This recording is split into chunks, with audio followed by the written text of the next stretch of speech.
Robert Pattinson is an expert at striking the right balance. Like Florence Pugh, he doesn't do only big-budget blockbusters or only small-budget independents. He has a fantastic mix of the two. He started acting in theater when he was 15 and started his film career with one of the biggest franchises of the 21st century, Harry Potter.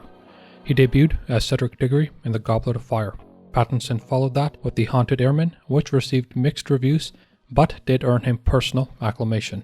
But his ticket to the top would be the male lead in the Twilight series, Edward Cullen. Released in November of 2008, the role turned Pattinson into a movie star overnight.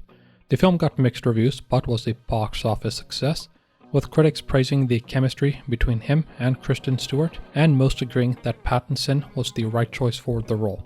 While it's difficult to say that Pattinson was an overnight success, he was coming up on 5 years of acting already, after all. It was certainly his big break, and he got there a lot quicker than other actors.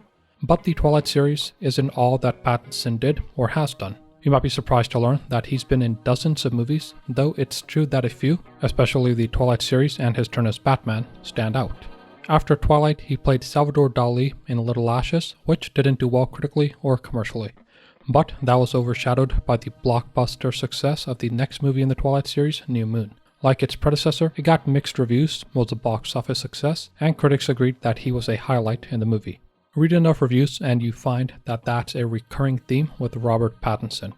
As with actors like Daniel Radcliffe, Nicolas Cage, and Ryan Gosling, even if a movie doesn't do well critically or well at the box office, Pattinson himself often gets singled out for putting on a decent performance.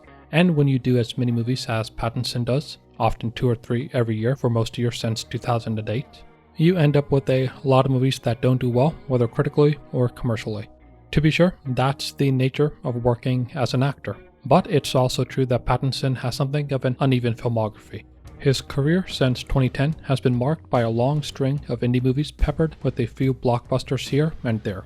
Between 2010 and 2020, he did 22 movies. Of these, only 5 were box office successes: 2010's Remember Me, 2010's Eclipse, 2011's Water for Elephants, 2011's Breaking Dawn Part 1, and 2012's Breaking Dawn Part 2.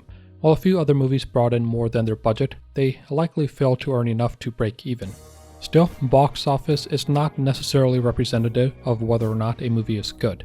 Add to the fact that most of the other movies were small-budget indie films, and one understands that Pattinson wasn't in it for the money. Over the decade, he had taken on plenty of interesting roles in movies that were, for the most part, well-reviewed.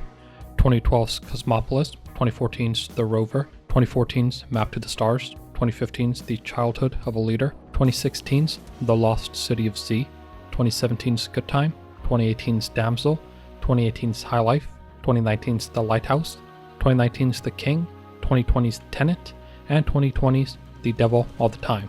Despite the fact that all of these movies, except Tenet and maybe The Devil All the Time, were indie movies that didn't do well at the box office, they showed that Pattinson was capable of some range and had a decent eye for choosing projects.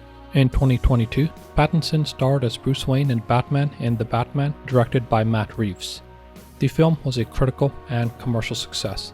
Rotten Tomatoes captured the movie perfectly. Quote, "A grim, gritty, and gripping super-noir, The Batman ranks among The Dark Knight's bleakest and most thrillingly ambitious live-action outings." End quote. In 2023, he provided an English dub for Hayao Miyazaki's The Boy and the Heron. In 2024, he'll be starring in Mickey 17, a sci-fi movie written and directed by Parasite director Bong Joon-ho.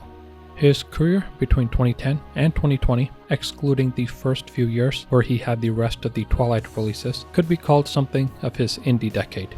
He was able to show what he was capable of, prove that he wasn't just a pretty face, and find a good measure of critical success doing interesting projects. Perhaps 2020 will be his commercial decade. After all, the budget for just Tenet was more than all of the previous 5 years' movies' budgets added up. Whatever the case, I think we're in for a treat. Pattinson has already proven himself to be a phenomenal actor, capable of great things.